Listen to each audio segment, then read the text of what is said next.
Yes, I think, if you look at the extremely uh, quick pace of the integration of many countries with the Belt and Road Initiative, it is actually remarkable. And this speech you mentioned of the Italian finance minister Tria, I really think is very important because Tria, who was as a young student from 77 to 79 in Beijing studying.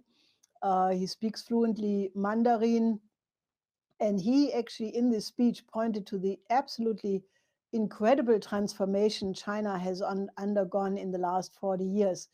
And I sort of, can understand exactly what he means because I was also in China in 71.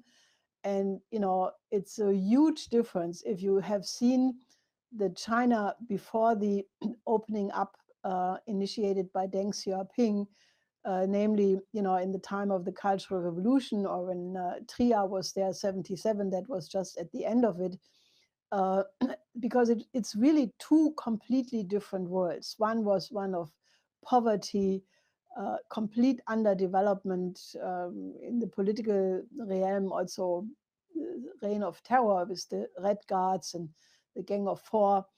And then now you have a country which is completely transformed, and they just made a poll. Basically, it was a British think tank, amazingly enough, and they found that 90% of all the Chinese people absolutely look optimistically in the future. They think that China in 10 years from now will be even much, much better and fully developed, and they have total confidence in their government.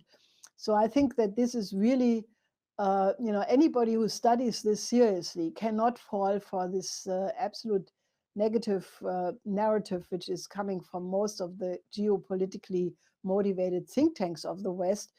But the countries who cooperate, like Italy, Tria, in the same speech in Rome he made 2 days ago, pointed to the fact, that it is the Belt and Road Initiative which is the driver for the Italian economy, to cooperate on all of these projects, infrastructure, science, ports, airports, just many, many areas, is extremely beneficial for the Italian economy, and especially the cooperation in third countries like Africa, Latin America, and others. So I think that that is really, in a certain sense, that's the only optimistic direction you can see. And there were similar conferences in Algeria, as you said, where the authorities said, that Algeria wants to be a transmission belt for trade between the rest of the world and Africa. Then you had a big conference in Belgrade, which had the subject Belt and Road Initiative in the Balkans.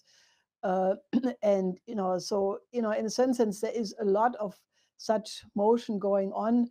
There was also a quite interesting conference in Berlin, where the vice president of Nigeria reiterated on a question of, I think, yourself, Harley, that the Nigerian government is absolutely committed to the realization of the Transaqua project.